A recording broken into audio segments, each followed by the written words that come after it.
मंगलमय मंगलकरण वीतराग विज्ञान नमो ताहि जाति भये अरहंताति महा जो विद्यादि सागर सुधी जो विद्यादि सागर सुधी गुरु हैं हितैषी शुद्धात्म में निरत नित्य हितोपदेशी वे पाप ग्रीष्म ऋतु में जल हैं सयाने पूजूं उन्हें सतत केवल ज्ञान पाने पूजूं उन्हें सतत केवल ज्ञान पाने। बोले महावीर भगवान की, आचार्य कुंद स्वामी की, आचार्य गुरुवर विद्यासागर मुनि महाराज की।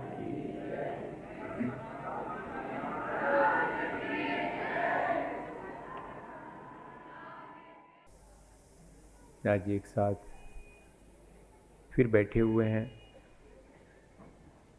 इसलिए कि हमारा जो शेष जीवन है उसे हम कैसे व्यवस्थित कर सकें, उसे हम कैसे ठीक ढंग से जी सकें।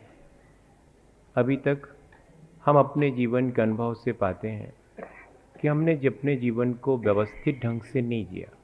बहुत लापरवाही में, बहुत अज्ञानतावश या बहुत अविवेक पूर्वक हमने अपने जीवन को व्यतीत किया है। जो हो चुका उसे तो हम संभाल नहीं सकते, अतीत को तो संभाला नहीं जा सकता। वर्तमान को संभाल करके हम आने वाले समय को उज्जवल बना सकते हैं, भविष्य को हम अच्छा बना सकते हैं। यही हमारे भीतर एक विचार पिछले कई दिनों से उत्पन्न हुआ, जिस पर हम बार बार विचार कर रहे हैं और अपने इस विचार को दृढ़ कर रहे हैं कि हाँ, वास्तव में हम अपने शेष जीवन को अभी भी हमारे हाथ में है कि हम जैसा चाहते हैं वैसा व्यतीत कर सकते हैं। असल में जब हमें किसी चीज़ की जानकारी नहीं होती तो हम अपने जीवन को जिस चाहे तरह जीते रहते हैं।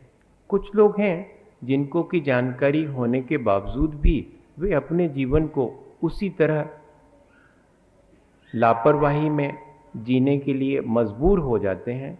मजबूरी और कुछ नहीं है, ऐसा नहीं समझिएगा कि मजबूरी है तो उनको जीना ही वैसा पड़ता है। यहाँ पर कोई भी जीव हो, अज्ञानता से जीने की उसकी मजबूरी नहीं है। अभव्य जीव की बात अलग है, लेकिन भव्य जीव जिस क्षण भी अपने पुरुषार्थ को जागृत करके ज्ञान पूर्वक अपने जीवन को व्यतीत करने का संकल्प ले ले, वो उसी क्षण से ज्ञान पूर्वक अपने जीवन को जी सकता है। लेकिन हम वैसे भी नहीं हैं कि हमें अज्ञानतावश मजबूरी में अपना जीवन जीना पड़ रहा हो। मजबूरी भी हमारी कमजोरी बन जाती है। लगता जरूर है कि क्या करें, हम परवश हैं, हमें तो ऐसा करना ही पड़ेगा। पर थोड़ा सा विचार करें कि ये जो परवशता है वो हमारी ही ईजाद की हुई है, हमारे अपने कर्मों के अधीन हम हैं। तो हम अपने कर्मों को क्यों ना सुधारें और उस पराधीनता को, जो कि हमारी मजबूरी बन गई है, उसे हम दूर करें। असल में मजबूरी और कुछ नहीं है, हमारी अपनी कमजोरी है। उसे हम मजबूरी का लिबास पहना देते हैं अपनी कमजोरी को ढकने के लिए, हम अपनी अज्ञानता को छिपाने के लिए, अपने मोह को छिपाने के लिए। मैं अभी बैठे बैठे सोच रहा था, कुछ दिन पहले एक आलेख आया था और सचमुच वैसा ही है। हम ईमानदारी की नाव में बैठ करके अपना जीवन शुरू करते हैं, लेकिन पहले से ही उसमें बड़े बड़े 2 छेद कर लेते हैं, जिनसे कि बेईमानी का पानी भरता रहता है। बातें करेंगे हम ईमानदारी की अच्छी अच्छी, लेकिन हमारे जीवन में हमने निरंतर जिन स्रोतों को, जिनसे कि अपना जीवन पतित होता है, उन्हें खोल रखा है। आज बेईमानी करने वाला भी ईमानदारी की बातें अच्छी तरह से कर सकता है। मेरे ख्याल से वो ज़्यादा अच्छे से कर सकता, क्योंकि झूठ बोलने वाले को सच्चाई ज़्यादा अच्छे से मालूम है। सच्चाई के बारे में झूठा व्यक्ति बहुत अच्छे से इंटरप्रेट कर सकता है, उसको बता सकता है, क्योंकि उसे मालूम है कि सच क्या है, तभी तो वो झूठ बोल रहा है। ऐसा ही हम सब के साथ हुआ। हम अज्ञानता पूर्वक अपना जीवन जी रहे हैं, लेकिन बातें हमारे पास ज्ञान की हैं, अच्छाई की हैं। तो क्या करें हम? इस तरह हम मजबूर हो गए? नहीं, हम मजबूर नहीं हो गए, हमने अपनी कमजोरी को छिपाना शुरू कर दिया है। अगर हम अपनी कमजोरी को स्वयं रियलाइज करें और मैनिफेस्ट कर दें, दूसरे को बता दें, तो हम अपनी कमजोरी पर विजय प्राप्त कर सकते हैं। हमारी बड़े से बड़ी कमजोरी क्या है? शारीरिक नहीं है, मानसिक कमजोरी। हम मन से अस्वस्थ हैं, भले ही शरीर से कितने भी स्वस्थ क्यों ना हो। आज मुश्किल यह है कि शरीर से कोई अस्वस्थ हो तो उसकी तरफ तो ध्यान चला जाता है, उसकी तो हम सेवा शुश्रूषा में लग जाते हैं, लेकिन अस्वस्थ मन लेकर के उसकी सेवा शुश्रूषा के लिए हमारे पास कोई उपाय करने का प्रावधान ही नहीं है। हम उपाय ही नहीं करते हैं कि हम अस्वस्थ मानसिकता लेकर के अपना जीवन जी रहे हैं। अस्वस्थ शरीर लेकर के जी रहे हैं तो हम उपाय करेंगे, डॉक्टर के पास जाएंगे और उसको निरोग करने की कोशिश करेंगे। लेकिन मेरे मन को मैं कब निरोग करूंगा, मेरे मन की स्वस्थता में कब हासिल करूंगा, ऐसी ललक अपने भीतर जिस दिन पैदा हो जाए, हम अपने जीवन को उसी क्षण से अच्छा बनाने की तरफ एक एक कदम रख के जीवन को अच्छा बनाने का प्रयास कर सकते हैं। मानसिक अस्वस्थता के कारण क्या है और मानसिक स्वास्थ्य कैसे हमारा मन निरोग हो, ऐसा हम कैसे कर सकते हैं? पहले तो एक्सेप्ट करना पड़ेगा। बहुत कठिन होता है कि मेरा मन अस्वस्थ है, ऐसा मैं स्वीकार नहीं करूंगा। डॉक्टर के पास जाएं और वो पूछे कि क्या होगा, कछु नहीं, सब ठीक है। क्या करेगा वो? इलाज शुरू ही नहीं कर पाएगा। डॉक्टर के पास जाकर के पहले कहते हैं कि डॉक्टर साहब मूड पर आ रहा है, हाथ पांव में दर्द है, बुखार सो लग रहा हूं, हाउ ले आओ, नाड़ी दिखाओ हमें, देखें ली। जब अपनी अस्वस्थता को हमने डॉक्टर के सामने स्वीकार किया, तब डॉक्टर ने हमारे स्वास्थ्य के लिए डायग्नोस करके ट्रीटमेंट दिया। हम अपनी मानसिक अस्वस्थता को जब तक स्वीकार नहीं करेंगे, तब तक अपने मानसिक स्वास्थ्य को प्राप्त नहीं कर पाएंगे। ये पहला स्टेप है, पहला कदम ये होगा कि हम अगर वाकई में अपने जीवन को स्वस्थ बनाना चाहते हैं, अपनी चेतना को परिष्कृत करना चाहते हैं, अपनी चेतना की निर्मलता हासिल करना चाहते हैं, तो पहले चेतना मेरी राग द्वेष परिणामों से मेरे ही मलिन हो रही है। हालांकि उसमें उज्जवल होने की सामर्थ्य है, योग्यता लिए बैठी है, लेकिन वो मेरे अपने राग द्वेष परिणामों से मलिन हो रही है, ऐसा मुझे स्वीकार तो करना पड़ेगा। तभी ना मैं उन राग द्वेष परिणामों को हटा पाऊंगा और अपने मन को स्वस्थ कर पाऊंगा। अपने मन में मानसिक स्वास्थ्य के लिए क्या ऐसी चीज आती है कि जैसा दुख मेरा है ऐसा ही दूसरे का भी है? ऐसा कभी नहीं आता। अपने दुख को बढ़ा चढ़ा करके और दूसरे के दुख को कमती करके देखने की अपनी मानसिकता है। और अपन करते भी ऐसे ही हैं। रास्ते में कोई से मिले, क्यों भाई कैसा है? कह ले बढ़िया चल रहा है। अब बड़ा कंफ्यूजन होता है कि वो मिले थे, उनका तो सब बढ़िया चल रहा, अपना ही है गड़बड़ में। तो अपने भीतर भी लगता है कि ठीक तो है, अपना ही दुख ज्यादा बड़ा मालूम पड़ता है, दूसरे का दुख एहसास ही नहीं होता कि उसको भी दुख है। जब दूसरा अपना दुख सुनाने लगता है तो उसका दुख अपन ठीक ढंग से सुन भी नहीं पाते हैं, अपना रोना रोना शुरू कर देते हैं, अपने दुख बताना शुरू करते हैं। क्या ऐसी मानसिकता स्वस्थ मानसिकता कहलाएगी? अपन स्वयं विचार करें। हमें अपनी इस मानसिकता से ऊपर उठना चाहिए। कम से कम इतना तो हो कि हम अपने सुख के लिए दूसरे को दुख में न डालें। इतना तो हमारे जीवन में हो जाए। हम ऐसा कोई सुख प्राप्त करने की इस संसार में कोशिश ना करें जो दूसरे के दुख पर टिका हुआ हो। जिस सुख के पाने के लिए मुझे दूसरे को दुखी करना पड़े, कम से कम इतना तो रियलाइज करें कि जैसा दुख मुझे है वैसा ही दुख दूसरे को भी हो सकता है। लेकिन अपने मन में ऐसा विचार नहीं आता। अपन उस जगह अपने को खड़ा करके नहीं देखते हैं जहां की दूसरा खड़ा हुआ हो करके और महसूस कर रहा है तकलीफ को। कोई भी घटना दूसरे के साथ घटती है तो अपन उसको सतही, बहुत सुपरफिशियल, बहुत ऊपर ऊपर ले लेते हैं कि हां ठीक है। लेकिन उस जगह अगर हम खड़े हों और हमारे साथ भी वही घटना हो तो कितनी तकलीफ लगेगी, कितना हल्ला करेंगे अपन, कितना चीखेंगे, चिल्लाएंगे। इस तरफ अपना ध्यान नहीं जाता है और अपन दूसरे के दुख को ठीक ठीक समझ नहीं पाते हैं।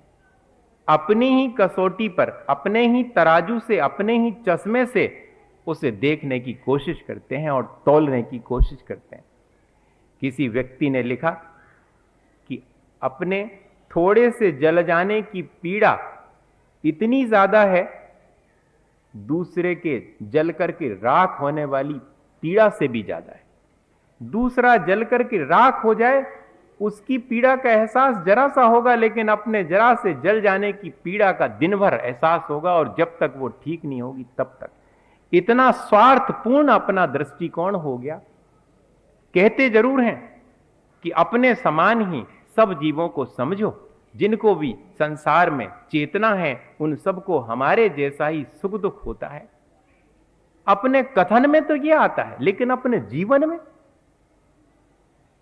जरा विचार करना पड़ेगा। अपने जीवन में झांक करके देखना पड़ेगा, अपने क्रियाकलापों को देखना पड़ेगा कि क्या वास्तव में मेरा कॉन्सेप्ट, मेरा सोच इस तरह का तो नहीं है कि मैं दूसरे के दुख को कोई तवज्जो ही नहीं देता हूं, अपने दुख को ही दूसरे के सामने ज्यादा से ज्यादा विस्तार करके रखना चाहता हूं। एक घटना आती इसकी, सब लोग अपने अपने दुख से बड़े परेशान थे। सो भगवान के सामने जाकर के, छोटे से गांव में रहते थे सब, सो भगवान के मंदिर में जाकर के और यही कहते थे कि भगवान कहां तक हम ये दुख सहें। तो भगवान को भी दया आ गई।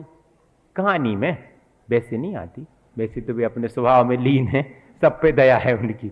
अलग से ऐसा निवेदन करने पर उनके मन में अलग से दया आए, ऐसा नहीं है। तो भगवान ने दया करके, जो भी देव वगैरह उनके आसपास होंगे, उनने कहा ठीक है भाई, इनको कोई मैसेज तो देना चाहिए। ये अपने दुख को ही सब कुछ समझ रहे हैं, इसलिए इनसे झेला नहीं जा रहा अपना दुख।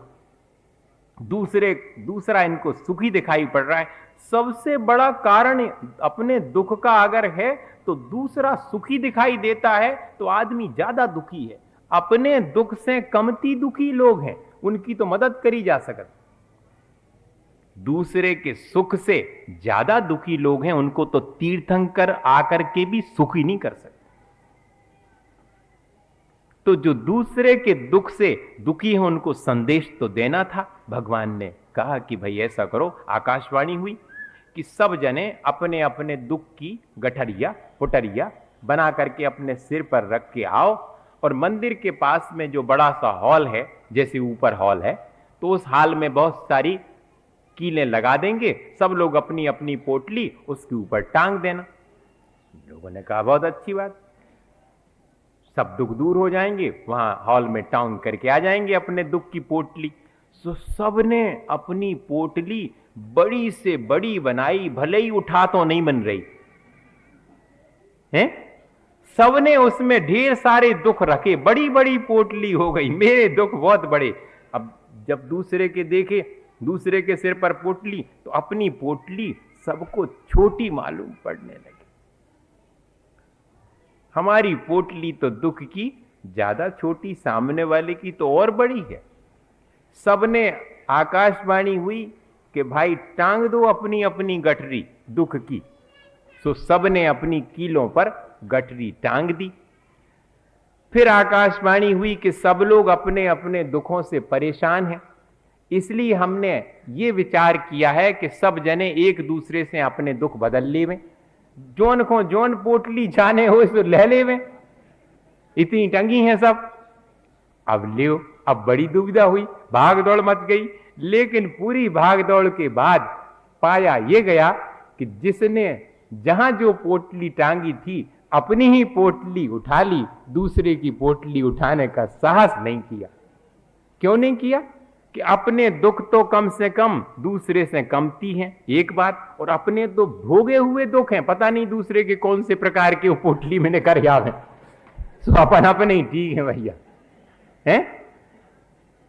ऐसी घटना से अपन को क्या संदेश मिलता है कि अपन भी अपने दुखों को ही इस संसार में बढ़ा चढ़ा करके और रोना रोते रहते हैं। अपने दुख को समझकर अपने सुख का, जो शाश्वत सुख का उपाय है, वो उपाय करना ही स्वस्थ मानसिकता कहलाएगी। अपन ऐसी स्वस्थ मानसिकता को प्राप्त करें। सुख दुख तो कर्म के उदय से, मेरे अपने पुण्य और पाप के उदय से प्राप्त होते हैं।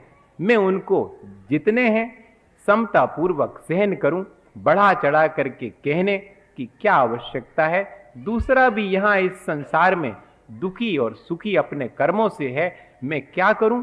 मैं तो सिर्फ उसकी दुख में मदद कर सकता हूं, उसे दुख ना हो ऐसा भाव कर सकता हूं। ये मेरी स्वस्थ मानसिकता है। और अस्वस्थ मानसिकता क्या है? दूसरे को दुखी देख करके और अपने मन में विचार आवे कि हो तुम दुखी, सो अपने कर्मों से भोगो लियो।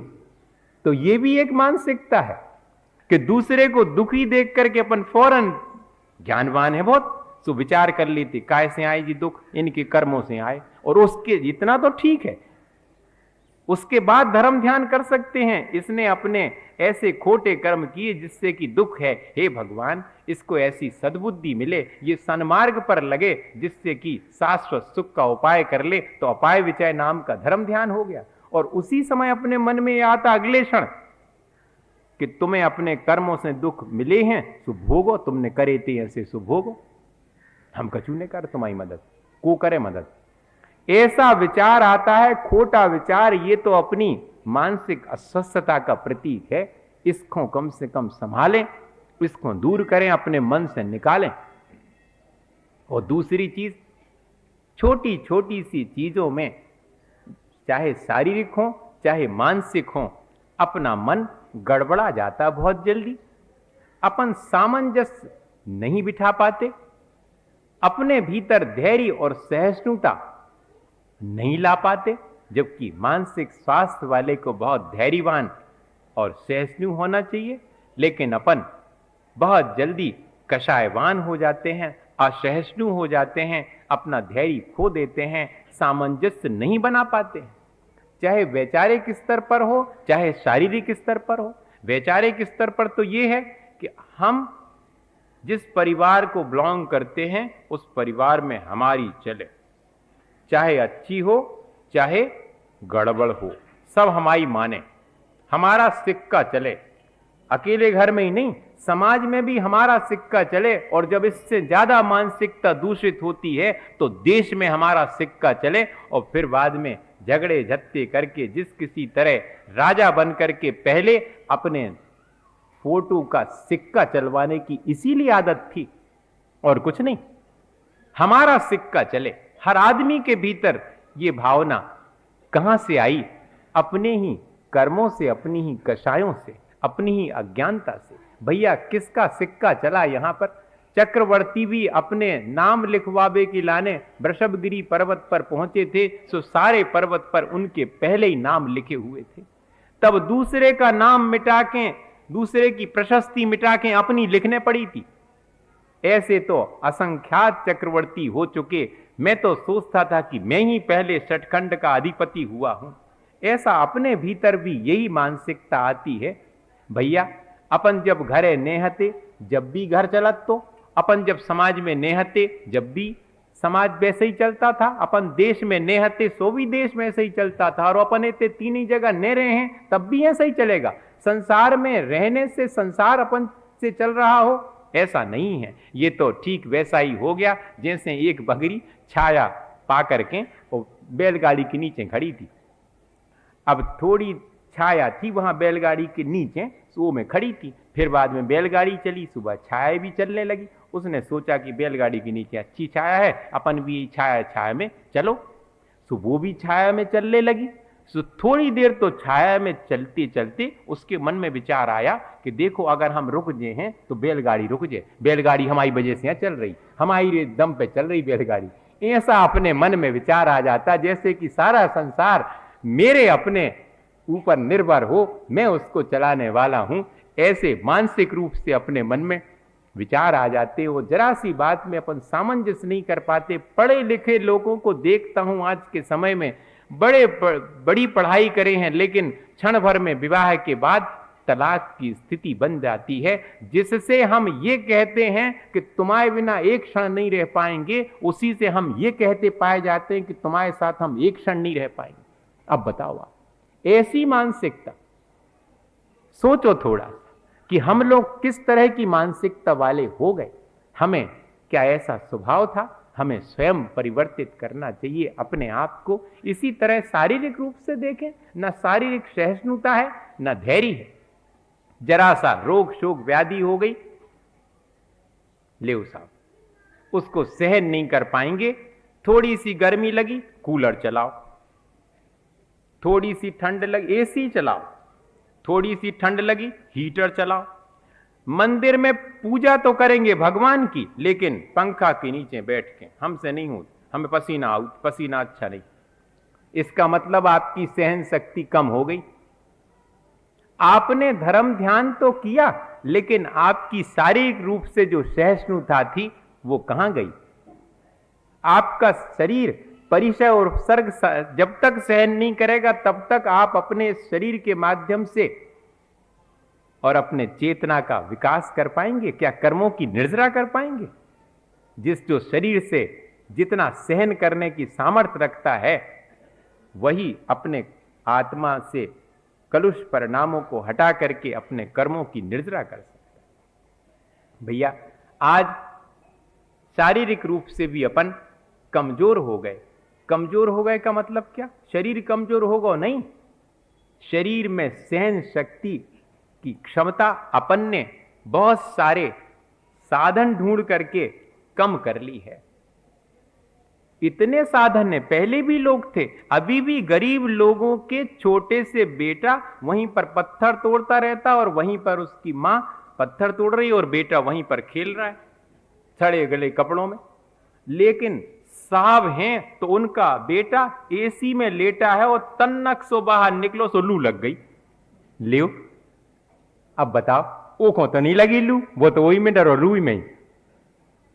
क्या है उसके शरीर में ऐसी क्षमता शुरू से आ गई? अपन ने अपने अंदर क्षमता होते हुए भी साधनों को अपना करके अपनी क्षमता को कमजोर कर दिया। जितने अपन ने शरीर के सुख के साधन अपनाए हैं, क्या वे वाकई में शरीर को सुखी बना पाए? बल्कि उन्होंने शरीर को और कमजोर बना दिया। एक व्यक्ति जो कि बिना पंखे के भी अपने शरीर में ठंडक अनुभव कर सकता है वो ज्यादा अच्छा है, या पंखा चला के ठंडक अनुभव करने वाला व्यक्ति अच्छा है, वो ज्यादा सहिष्णु है? आप स्वयं निर्णय करें कि हमारे अंदर शरीर में कितनी कमजोरी आ गई हमारे अपने सुख सुविधा की वजह से, और कुछ नहीं। आज सबकी दौड़ उसी में है कि जितने ज्यादा शरीर के सुख सुविधा के साधन जुटा लेवे, वही खो सुबह से दुकान खोल के बैठे रहते, वही खो इतनो पढ़ रहे, और कुछ नहीं। शरीर के सुख के साधन में ज्यादा से ज्यादा मेरे पास पैसा होगा, अच्छा पद प्रतिष्ठा होगी, तो मैं अपने 5 इंद्रिय और मन के विषयों को अच्छी तरह से गेन कर पाऊंगा, अच्छे कपड़े पहन पाऊंगा, अच्छा खाना खा पाऊंगा, अच्छे मकान में फ्लैट में रहूंगा, और चेन पकड़े रहूंगा कुत्ता की, ओखों दौड़ाऊंगा फिर। ऐसा ही है, उसी को स्टेटस अच्छा माना जाएगा आज के समय में कि कुत्ता पाले हैं भी, वो बहुत अच्छो है, उसे असली सीन कुत्ता ले आई थी। अब बताओ, अमेरिका से आओ तो उनको कुत्ता। अब ये बड़ी दिक्कत, लोगों को क्या विचार ये स्टेटस का सिंबल बना लिया।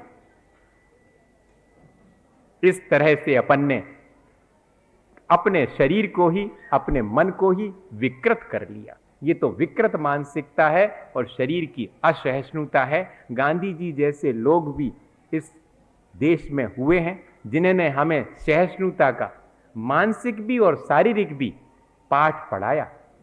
हमारे जो घर में मिट रहा है, हमें कुत्ता पूछने आने। अच्छा तो क्या हुआ कि गांधी जी हमेशा, हम उदाहरण सुनाते उनका यही उदाहरण कि गांधी जी हमेशा 15 मुनक्के खाते थे भोजन में फुला करके।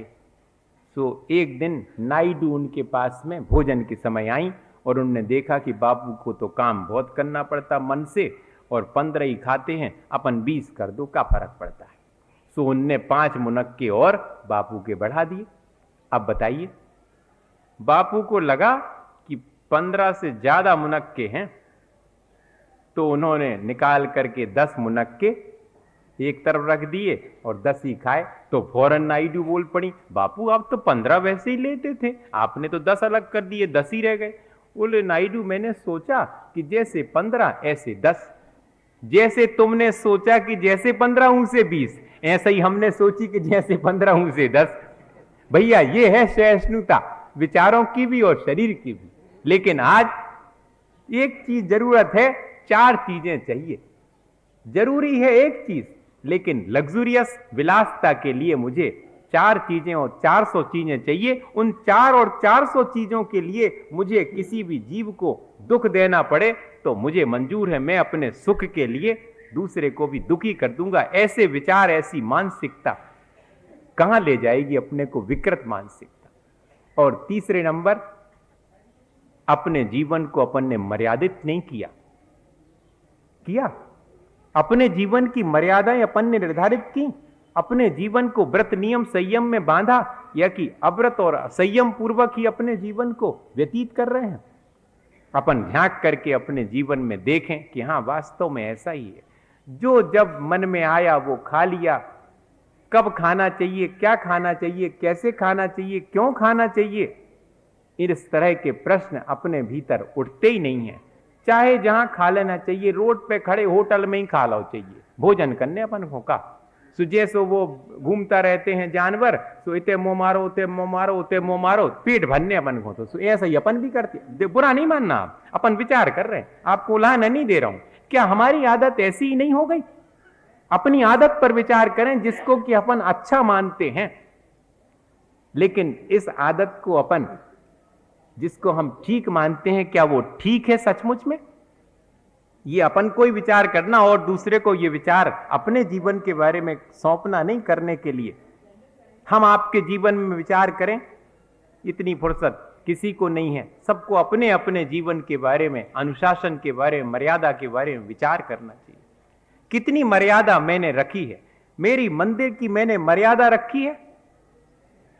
मेरे अपने सच्चे देवगुरु शास्त्र के प्रति मैं मर्यादित व्यवहार करता हूं, या कि चाहे जैसा व्यवहार करता हूं? देखें जरा, मैं अपने माता पिता के प्रति उनसे छोटा हूं, पुत्र हूं, पुत्री हूं, तो क्या उनके सम्मान की रक्षा करता हूं? मैं उनके आदर और सम्मान में मौन रहना पसंद करता हूं, या कि उनके असम्मान के लिए चार बातें कह करके उन्हें नीचा दिखाने की कोशिश करता हूं? मैं अपनी बात मनवाने की कोशिश करता हूं या उनकी बात मानता हूं? जरा विचार करें। मैंने अपने जीवन को इस तरह अनुशासनहीन बना लिया है, या कि मैं मर्यादित होकर के अपने जीवन को जी रहा हूं? कोई और कहे इसके पहले मुझे अपनी मर्यादाएं अपने जीवन की स्वयं निर्धारित कर लेना चाहिए। मैडम गांधी विदेश यात्रा पर गई और उन्होंने वहां पर वेटर से होटल में मांगा, थाली दो, उस थाली में आलू और प्याज मत रखना। अरे, वेटर ने कहा, मैडम आप इतने अंडा भी नहीं रखना, पहले ये सब चीजें बोल चुकी, शाकाहारी देना, फिर शाकाहारी में भी आप आलू प्याज नहीं रखना, ये तक बोल रही हैं। बोले सीधा सीधा बोली ना कि जैन थाली दीजिएगा। ऐसा बोला उसने विदेश में, आप आश्चर्य करेंगे। तो उनको भी बहुत आश्चर्य, इन सब चीजों को सेवन नहीं करेगा, रात्रि में नहीं खाएगा। ये पहचान कितनी पीढ़ियों से कितने लोगों ने इसमें बलिदान किया होगा नहीं खा करके, तब ये सिंबल बना। आज अपन उस सबको एक तरफ तोड़ने में लगे हुए हैं और कुछ नहीं, अपनी मजबूरी कह करके, और कुछ नहीं है, अपनी कमजोरी, लेकिन उसको मजबूरी का जामा पहना करके और अपन आराम से कर रहे हैं। क्या ये स्वस्थ मानसिकता है? आप स्वयं विचार करना। मैं रात्रि भोजन छोड़ो या नहीं करना चाहिए, ये कुछ भी नहीं कह रहा हूं। ये आपके ऊपर निर्भर है कि आपको क्या करना चाहिए, क्या नहीं करना चाहिए। मैं कौन होता हूं जो आपके जीवन को अनुशासित करूं, आपके जीवन की मर्यादाएं बताऊं? आपके जीवन की मर्यादाएं आपको स्वयं निर्धारित करनी चाहिए। आपके जीवन का अनुशासन, गांधी जी ने लिखा कि दूसरे के द्वारा लगाया हुआ अंकुश हमेशा पतन का कारण होता है। व्यक्ति को अपने हाथ से अपने ऊपर इच्छाओं पर अंकुश लगा करके अपना जीवन जीना चाहिए। हाथी के ऊपर लगाया गया अंकुश हाथी के लिए कष्टकारी है, लेकिन हाथी ने तो अपने हाथ से नहीं लगाया, वो अज्ञानी है। ऐसे ही ज्ञानवान जीव अगर अपने हाथ से अंकुश लगा देवे तो पराधीनता का अनुभव उसे नहीं होगा। लेकिन अपन अपनी मर्यादाएं, अपनी सीमाएं स्वयं निर्धारित नहीं करते। मैं बहुत पुराने जमाने की बात नहीं कर रहा हूं, आज ही मेरे देखते देखते क्या स्थिति बन गई। महाराज जी तो 80 साल के हो गए, उनको बार बार कहना पड़ता है कि भैया ऐ सोने करो, ऊं सोने करो। हमारी आदत में नहीं है कि ऐ सोने करो, ऊं सोने करो, इसलिए हम कहते नहीं, लेकिन देखते तो हम भी रहते कि क्या कर रहे हैं अपन। अपनी मर्यादाएं अपन ने खत्म कर दी, किसी चीज की कोई सीमा और मर्यादा नहीं रही, कोई लिमिट नहीं रही। अपने जीवन में जो जब समझ में आता तब कर लेते। अभी अभी देख रहा था मैं, अब आप बुरा नहीं मानना, अभी इसी सभा में जैसे ही उन्होंने नाम लिया कि अमेरिका से आए हैं एक व्यक्ति श्रीफल चढ़ाने, तो बड़े प्रसन्न, सबकी आंखें लग गईं कि को आओ है अमेरिका से। अब जब उनको देखा कि टोपी को कुर्ता और धोती पहने, तो फौरन चेहरों पर हंसी आ गई। आई कि नहीं? अरे रेन लगे हुई हैं अमेरिका में, आए नहीं अमेरिका के। हम तो देख वो चाह रहे थे गोरा व्यक्ति अमेरिका से आया हुआ, और जी तो इतनी की हुई होते जाके रेन लगे। और बताओ, इनने पैंट शर्ट टाई सूट वगैरह कछु नहीं लगा, हम कैसे मान ले में कि अमेरिका के? धोती पहने हुए हैं, कुर्ता पहने हुए हैं, टोपी लगाए हैं, इसलिए मैं उनको अमेरिका का कैसे मान लूं? ये मेरी मानसिकता, और मुझे हंसी आती है। मुझे याद आ गया कि हमारे समय में एमए पढ़े हुए थे मलैया जी, तो वो कोर्ट में गए, तो कोर्ट के बाबू ने जब उनके खादी के आपके पजामा कुर्ता को देखा तो उनको तवज्जो ही नहीं दी, एक तरफ बिठा दिया। ऐसे बहुत सारे लोग हैं कपड़े देख करके, लेकिन थोड़ी देर तो वो शांति से बैठे रहे। फिर उनने जहां दो चार बातें इंग्लिश में करी तो ऊपर से नीचे तक देखा उसको, उनको, अरे हम तो समझ रहे थे ये सब गधासो है, कुर्ता पजामा पहने हैं और वो भी खादी के पहने हैं, सो हमने ज्यादा ध्यान नहीं दिया। ये तो अंग्रेजी बोल रहा, वो एमए इंग्लिश में किया था कलकत्ते से, लेकिन सामान्य अपना जीवन जी रहे हैं। अपनी मर्यादाएं, अपना अनुशासन स्वयं निर्धारित किया है, दूसरे के हिसाब से थोड़ी। अपनी संस्कृति का ध्यान रख रहे हैं, यही मर्यादा का ध्यान है। लेकिन आज के समय में ऐसी मानसिकता अपन की बन गई है कि अपन इन सब चीजों को हंसी का पात्र मानेंगे, जो कि अपनी संस्कृति का और अपनी मर्यादा का पोषण कर रहा हो, उस सब का मखौल उड़ाएंगे। आज अपन उसको अच्छा मानेंगे जो पाश्चात्य सभ्यता के अनुसार जी रहा हो। अपन भी वैसे ही कोशिश करेंगे। क्या ये मानसिकता अपनी अच्छी है, स्वस्थ है? अपन ऐसी मानसिकता अंदर में रख करके पूजा पाठ कितना भी कर लें, अपनी मानसिकता नहीं बदली तो पूजा पाठ क्या निमित्त बना? पूजा पाठ इसी के लिए किया था मैंने कि मेरी मानसिकता बदले और मेरी मानसिकता स्वस्थ हो। देवगुरु शास्त्र के चरणों में मैंने अपनी श्रद्धा इसलिए व्यक्त की थी, उनकी सेवा में इसलिए खड़ा हुआ था मैं, ताकि मैं अपने अस्वस्थ मन को स्वस्थ कर सकूं। लेकिन मैं अपने अस्वस्थ मन को ज्यों का त्यों बनाए हूं, और उन सब कार्यों में जो कि बाहर से दिखने में बहुत सुंदर लगते हैं, लेकिन मुझे वो सुंदर कार्य भी मेरे मन को सुंदर नहीं बना पाए। जरा सा विचार करना, अपने कर्तव्य और दायित्व का बोध है क्या अपन को? आखिरी चीज, व्यक्ति को अपने दायित्व का बोध स्वयं होना चाहिए, अपने कर्तव्य का बोध स्वयं होना चाहिए। एक मनुष्य होने का दायित्व क्या है? मनुष्य होने का दायित्व है कि मैं मानवता के साथ अपना जीवन जीऊं, मेरे भीतर मानवता कूट कूट के भरी हुई हो, तब मेरा मनुष्य होना सार्थक है। ये मेरा जीवन भर चलने वाला दायित्व है। पशु के स्तर पर तो पशुता ही उसका दायित्व है, लेकिन मैं मनुष्य हूं, मानवता मेरा दायित्व है। पशु से अपेक्षा नहीं की जा सकती। पशु अगर मानवता का व्यवहार करते हैं पशु मानवता का व्यवहार, तो अपन उनके पेपरों में शाबाशी के लिए छापते हैं और खूब प्रशंसा करते हैं। लेकिन मनुष्य अगर पशुता का काम करे तो ठीक है। अपने दायित्व का बोध नहीं है, अपन भी ऐसे काम करते हैं जो कि पशुता के हैं। बुरा नहीं मानना।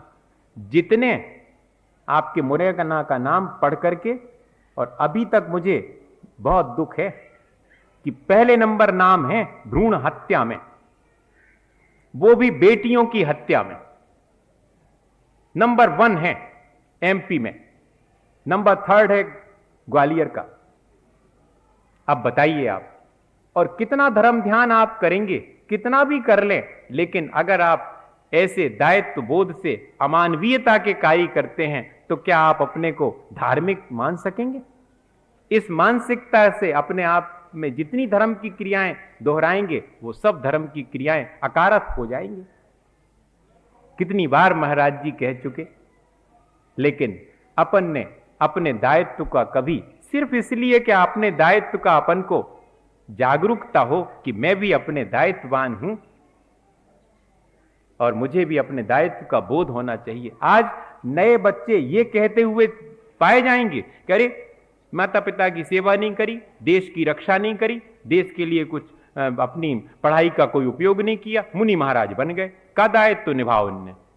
आपने क्या दायित्व निभाया माता पिता के प्रति? पढ़ाई लिखाई करके भी अपने देश के उद्धार के लिए, या कि नैतिक पतन में आप सहयोगी बने? सीधा सीधा कहूंगा, आज की युवा पीढ़ी क्या नैतिक उत्थान करने के लिए पढ़ रही है? अपने देश के संस्कारवान होने के लिए स्वयं संस्कारवान और स्वयं नैतिक बल अपने भीतर होना पड़ेगा, तब आएगा दायित्व का बोध, अपनी संस्कृति का बोध। लेकिन वो सब अपन ने बालाए ताक एक तरफ उठा के रख दिया है, वो आउट ऑफ डेट हो गया। अब तो अपन अप टू डेट हो गए। अस्वस्थ मानसिकता को अब अप टू डेट होना माना जाता है, स्वस्थ मानसिकता को आउट ऑफ डेट माना जाता है। फॉरवर्ड माने जाने वाले लोग वो हैं आज के समय में जिनकी जितनी दायित्व से विमुखता है, और बैकवर्ड माने जाएंगे जो अभी तक अपने धर्म ध्यान में लगे हैं। भैया हम तो 4 शब्द, अबे कौन अम्मा से पूछ लो, हम तो मंदिर जे हैं और 4 शब्द पढ़े, का धरो मंदिर में। ऐसा कहने वाले लोग ज्यादा हैं, मंदिर जाने वाले कम हैं। और मंदिर में किताब लेकर के उसमें से 2 शब्द बांचने वाले कम हैं, उपन्यास और पत्रिकाएं पढ़ने वाले ज्यादा मिलेंगे, वो ज्यादा अच्छे माने जाएंगे। ये तो पुराने जमाने के माने जाएंगे कि तुम कर रहे पुराने जमाने के हो, बैकवर्ड हो। बताइए, ऐसी मानसिकता हो गई अपनी कि नहीं? क्या ये मानसिकता ठीक है? ये दायित्वहीनता ठीक है? ये दायित्व बोध है क्या? नहीं, ये दायित्व बोध नहीं है। हमें दायित्व बोध होना चाहिए और साथ में कर्तव्य का भी बोध होना चाहिए। उस दायित्व की पूर्ति के लिए मुझे जब मेरे सामने कोई मौका आए तो चूकना नहीं चाहिए। मेरा मानवता मेरा अगर दायित्व है तो मानवता का कोई भी कार्य मेरे सामने अगर आ गया है उसमें मैं यथाशक्ति क्या सहयोग दे सकता हूं, ये मेरा कर्तव्य है। अगर एक गरीब आदमी 2 रोटी मांगेगा तो उसको दुत्कार देंगे कि कपड़ा देख के, लेकिन अगर बोली हो रही हुई है, भगवान पधराने हुई है, मंदिर बनाने हुई है, तो 2 लाख की बोल देंगे। महाराज को शास्त्र भेंट करने की 2 लाख की ले लेंगे बोली, उसमें पटिया लगेगा। अभी कह रहे थे महाराज, यही है अपना कर्तव्य नहीं समझते अपन, कर्तव्य बोध नहीं है कि मेरे सामने मानवता के अगर काम है तो मुझे उसे प्रमुखता देनी चाहिए। लेकिन वो चीज सूझबूझ नहीं है। अपन को ये सूझबूझ होनी चाहिए कि हमारा दायित्व जीवन भर के लिए मानवता के कार्यों का है, और मेरा कर्तव्य है कि जब मानवता के काम सामने हो तब मुझे उनको प्रायोरिटी देनी चाहिए। भैया बहुत सारी बातें तो नहीं कह रही हैं, कड़ी कड़ी तो नहीं हो गई कछु बातें भैया, आप उसको अन्यथा नहीं लीजिएगा। अपने कल्याण में तो ऐसी ही बातें सहायक बनेंगी। हम हो कैसे गए हैं, हमारा स्वभाव कैसा था, ये विचार करें। हम इतना, हमारा वीतराग स्वभाव है और हम राग द्वेष में लगे हैं, अपने स्वभाव को भूल करके विकृत मानसिकता लेकर के सारी धार्मिक क्रियाएं कर रहे हैं। क्या ये आचरण मेरा ठीक है? ऐसा अपने आप विचार करें, दूसरे के कहने सुनने के लिए नहीं है, अपने आप के लिए। शांति से बैठ करके इतनी सारी बातें कोने में, घर के किसी एकांत कोने में छाती पर हाथ रख करके विचार करें कि वास्तव में ऐसी अस्वस्थ मानसिकता मेरी हो गई है, मैं कैसे इससे उबरूं, मैं कैसे इससे ऊपर उठूं और अपने जीवन को स्वस्थ मन से व्यतीत करूं। ऐसा अपने भीतर विचार आना चाहिए। इसलिए नहीं कह रहा हूं कि आपको कोई उलाहना देना है या आपसे कुछ बातें कहनी। आप तो इतने प्रेम से सुनने के लिए आए हैं, आपको डांटूंगा क्यों? जो सुनने नहीं आए उनके लिए क्या करूंगा मैं? उनको डांटने जाऊंगा क्या? सुनने आए हैं उनको ही तो समझाऊंगा कि देखो ऐसा नहीं, ऐसा है। इस अपेक्षा से बता रहा हूं, आप अन्यथा मत लीजिएगा। एक छोटा सा उदाहरण आपको सुनाऊं ताकि अपन को समझ में आ जाए कि अपना दायित्व क्या है और समय समय पर उस दायित्व की पूर्ति के लिए अपना कर्तव्य क्या है, और अपन कर्तव्य के प्रति और दायित्व के प्रति जागरूक हैं या नहीं है। वो जागरूकता मुझे लानी चाहिए, ये संकल्प मेरे भीतर है या नहीं है। मैं उसके लिए तत्पर हूं, उस जागरूकता के लिए लाने के लिए कि नहीं, ये अपने आप एनालाइज करें। एक लकड़हारा था, लकड़ी बेच करके अपनी आजीविका व्यतीत चलाता था। सिर पर लकड़ी का गट्ठा रख करके जगह जगह आवाज दे करके और लकड़ी बेचा करता था। जिस देश में वो ये लकड़ी बेचने का काम करता था, उसी देश के राजा एक्सपायर हो गए। अब रानी साहबा ने कहा कि भाई कैसे निर्णय करेंगे कि कौन प्रजा की सेवा कर सकेगा, कौन उसका संरक्षण कर सकेगा। राजा का सबसे प्रिय हाथी था, वही चुनाव करे किसको राजा बनाना है। पहले लोग इस तरह, आज की बात अलग है कि आज तो फार्म निकल हैं, तो कहो 3 लाख लोग भरे एक सीट के लाने, है ना। योग्य है या नहीं है ये इससे मतलब नहीं है, हम तो शायद लग जाए लाख, बन जाए राजा, ये मानसिकता है अपनी और कुछ नहीं। हम उसके योग्य हैं या नहीं है ये अपन देखते नहीं है। अब क्या हुआ कि फूल की माला रे करके सूंड में और हाथी सब में दिन भर घूमता रहा। शाम के समय जब वो लकड़हारा अपनी लकड़ियां बेच करके आ रहा था, तब रास्ते में उसको देख करके हाथी ने अपने फूलों की माला उसके गले में डाल दी। अब जितने सैनिक थे, जितने पदाधिकारी थे, सबने घेर लिया कि भैया ये लकड़हारा भले ही है लेकिन ये तो है तो राजा। सबने पैर पड़ लिए, आप चलो महल में और अपने कपड़ा बदलो और राजा के कपड़ा पहनो, अब कल से यहाँ पाई हो राजा। लकड़हारा भी ठीक है भाई, अब क्या करें।